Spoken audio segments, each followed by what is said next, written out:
The GoPro Hero 13 Black.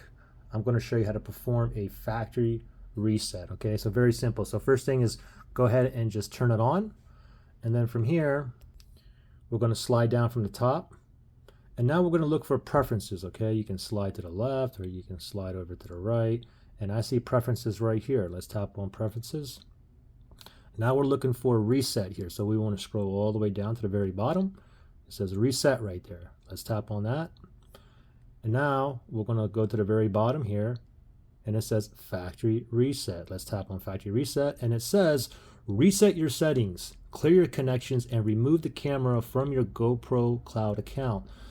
So we can factory reset this if you want a clean slate, start everything back over, or maybe you want to give it away or sell it. Okay, so we're going to go ahead and continue here. We're going to reset. Let's tap on that right there, and it's going to turn off and turn back on. And this whole process is like really quick, probably like 15-20 seconds.